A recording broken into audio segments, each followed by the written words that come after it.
Bismillahirrahmanirrahim. Assalamualaikum warahmatullahi wabarakatuh. Selamat pagi semuanya. Pada kesempatan kali ini, kita akan membahas suatu materi yang cukup penting dan menarik bagi kehidupan kita. Nah, materi yang akan kita bahas adalah tentang peristiwa Perang Dunia Kedua.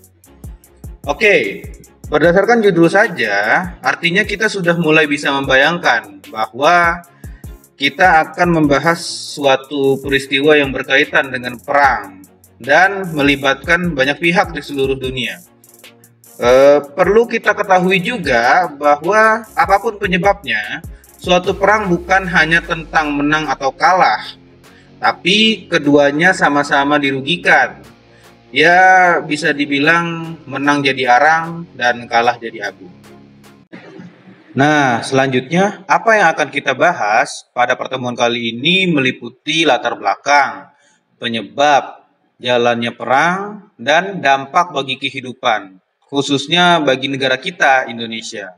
Nah, tapi khusus untuk jalannya perang, itu akan saya bahas lagi pada pertemuan atau pada materi selanjutnya. Karena jalan perang dunia ini cukup panjang dan harus dijelaskan secara lebih detail. Berdasarkan latar belakang, sebelum Perang Dunia Kedua, telah terjadi beberapa peristiwa yang bisa dibilang menjadi awal dari perubahan sistem pemerintahan di setiap negara. Mulai dari terjadinya Perang Dunia I, kemudian dibentuknya LBB atau Liga Bangsa-Bangsa ya. Nah, LBB ini adalah organisasi perdamaian yang dibentuk akibat dari terjadinya Perang Dunia I. Namun nanti setelah terjadi Perang Dunia Kedua dan setelah Perang Dunia Kedua selesai akan diganti menjadi PBB atau Perserikatan Bangsa-Bangsa yang kita kenal sekarang. Dan kemudian berdasarkan perubahan-perubahan tersebut serta dipengaruhi beberapa perkembangan teknologi berakibat pula pada perubahan peta politik dunia. Hal ini juga berkaitan erat dengan yang nanti akan kita bahas, adanya blok-blok atau kelompok lah, terbentuknya beberapa kelompok atau terbentuknya beberapa geng antar negara. Nah, adapun Perang Dunia Kedua disebabkan oleh beberapa sebab yang terangkum dalam sebab umum dan sebab khusus. Berdasarkan sebab umum, Perang Dunia Kedua disebabkan oleh kegagalan Liga Bangsa-Bangsa dalam melaksanakan kebijakan untuk memberikan perdamaian dunia. Nah, dari situ banyak negara-negara besar seperti Inggris, Amerika Serikat, Uni Soviet, Jerman, Italia, dan Jepang berusaha untuk menjadi negara yang superpower atau memiliki kekuatan yang besar seperti itu. Kemudian, hal itu semakin diperparah dengan berkembangnya teknologi dan perlombaan senjata. Hal ini bisa disebabkan oleh usaha suatu negara yang ingin melindungi atau bahkan mendapatkan sumber daya yang lebih banyak lagi.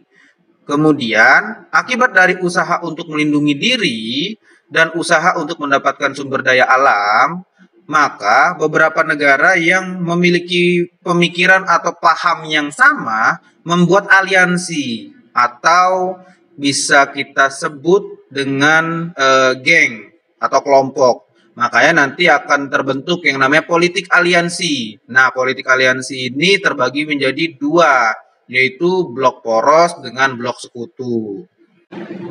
Selain adanya sebab umum, ada pula sebab khusus, yang mana sebab ini adalah alasan secara lebih spesifik kenapa Perang Dunia Kedua bisa terjadi. Di antaranya adalah Jerman yang menginvasi Polandia sebagai suatu usaha untuk mendapatkan sumber daya alam di daerah tersebut. Kemudian, Jerman juga melakukan operasi Barbarossa yang dilakukan oleh mereka karena mereka itu ingin menguasai daerah dan sumber daya alam Uni Soviet. Nah, dan yang terakhir adalah penyerangan Pearl Harbor yang dilakukan oleh Jepang guna melumpuhkan kekuatan Angkatan Laut Amerika Serikat dan agar Jepang lebih leluasa dalam mendapatkan sumber daya alam khususnya di Asia Timur dan Asia Tenggara. Salah satunya adalah negara kita, Indonesia. Kemudian kita bisa mengenal beberapa negara yang terlibat dalam Perang Dunia Kedua. Negara-negara tersebut tergabung dalam dua blok atau kita sebut saja sebagai dua kelompok. Saat terjadinya Perang Dunia Kedua, pihak yang terlibat itu terbagi menjadi dua blok, yaitu blok poros dan blok sekutu. Pada blok poros, negara-negara utama yang terlibat adalah Jepang, Jerman, dan Italia. Jepang dengan pemimpinnya Kaisar Hirohito, Jerman dengan Adolf Hitler, dan Italia dengan Benito Mussolini. Kemudian, dari pihak blok sekutu, negara-negara utama yang terlibat adalah Amerika Serikat, Inggris, dan Uni Soviet. Walaupun ada beberapa negara lain yang ikut menyokong, seperti Australia, Prancis, dan Cina, serta beberapa pihak yang tergabung dalam pasukan gerilyawan. Nah, untuk pemimpin-pemimpinnya antara lain adalah Amerika Serikat dengan presidennya Theodore Roosevelt, Inggris dengan Perdana Menterinya Winston Churchill, dan Joseph Stalin sebagai Sekretaris Jenderal Uni Soviet. Nah, selanjutnya, akibat dari Perang Dunia Kedua tentu akan sangat berdampak bagi kehidupan antar negara.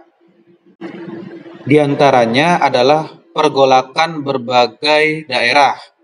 Banyak negara yang berusaha untuk kembali berjuang dan menyebabkan terjadinya pemberontakan demi memperbaiki keadaan khususnya di bidang ekonomi, seperti Korea, Jerman, dan Indonesia. Kemudian, pasca Perang Dunia Kedua, Amerika Serikat dan Uni Soviet menjadi negara adikuasa atau bisa dibilang memiliki kekuatan yang terbesar. Hal ini dikarenakan kedua negara tersebut memiliki sumbangsih terhadap akhir Perang Dunia Kedua.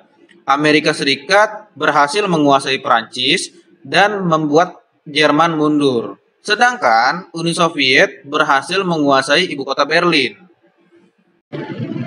Nah, dari sini dapat kita pahami bahwa kedua negara tersebut merasa bahwa apa yang mereka lakukan merupakan suatu hal yang sangat penting bagi berakhirnya perang dan perdamaian dunia. Setelah terjadinya perang, ekonomi dunia pun hancur. Hal ini sangat terlihat dari beberapa negara yang saling membutuhkan bantuan untuk kembali membangun negaranya. Pasca Perang Dunia Kedua, negara-negara sepakat untuk membentuk badan atau organisasi perdamaian yang lebih baik dari Liga Bangsa-Bangsa atau PBB. Organisasi tersebut adalah PBB atau Perserikatan Bangsa-Bangsa yang kita kenal sampai sekarang. Selanjutnya, dampak Perang Dunia Kedua pun mengakibatkan berbagai negara mulai berfokus pada pembangunan industri sebagai usaha untuk meningkatkan ekonomi. Selanjutnya, setelah Perang Dunia Kedua berakhir, beberapa negara induk kolonial berusaha untuk kembali menguasai daerah jajahannya, seperti misalnya Belanda yang ingin menguasai Indonesia. Perkembangan teknologi pun semakin dikembangkan. Hal ini disebabkan oleh kebutuhan tiap negara yang semakin besar dan ditemukannya berbagai macam sumber daya alam. Beberapa negara, khususnya yang menang perang, berlomba-lomba untuk mengembangkan teknologi, baik itu pada bidang transportasi, makanan, senjata, dan lain-lain. Perkembangan di bidang teknologi itu bisa kita rasakan hingga sekarang, seperti di bidang transportasi. Berbagai jenis kereta, mobil, dan motor semakin canggih. Dan di bidang makanan, kita bisa mengenal beberapa jenis makanan yang dikalengkan supaya lebih awet. Dari kedua hal tersebut, kita bisa melihat bahwa sebuah peristiwa bisa sangat mempengaruhi, misalnya adalah perkembangan teknologi. Kemudian, lahirnya negara-negara baru merupakan dampak dari Perang Dunia Kedua. Hal ini tidak mengherankan, karena memang setiap terjadinya perang, pasti setelah selesai, akan ada perubahan, khususnya perubahan dalam sistem pemerintahan. Lahirnya negara baru di beberapa daerah biasanya disebabkan oleh situasi dan kondisi yang dialami oleh daerah tersebut. Misalnya negara kita Indonesia, yang menjadi sebuah negara baru karena sebelumnya telah terjadi suatu perubahan sistem pemerintahan. Selain itu, masuknya pemikiran-pemikiran dan tumbuhnya rasa nasionalisme membuat beberapa wilayah berusaha sekuat tenaga untuk memerdekakan diri. Oke, sekarang kita sudah mulai memahami apa yang menyebabkan Perang Dunia Kedua terjadi, siapa saja pihak yang terlibat di dalamnya, dan apakah dampaknya. Intinya adalah Perang Dunia Kedua terjadi karena adanya keinginan seseorang, kemudian berubah menjadi keinginan sekelompok orang untuk menjadi penguasa dan mendapatkan sesuatu yang diinginkannya, misalnya adalah kekuasaan. Hal itu dapat menjadi pelajaran buat kita bahwa kita sebaiknya tidak boleh serakah dan harus selalu bersyukur serta menjaga perdamaian antar manusia. Nah, di sini saya menemukan sebuah kalimat yang bagus yang menurut saya sesuai untuk merepresentasikan materi kita sekarang. Kalimatnya adalah seperti ini. Membunuh seorang pembunuh tidak akan membuat dunia bebas dari pembunuh. Nah, terima kasih bagi semua yang sudah menyimak. Mungkin pembelajaran kita sampai di sini terlebih dahulu. Semoga materi yang saya sampaikan dapat kalian pahami dengan baik. Akhir kata dari saya, wassalamualaikum warahmatullahi wabarakatuh. Selamat pagi semuanya.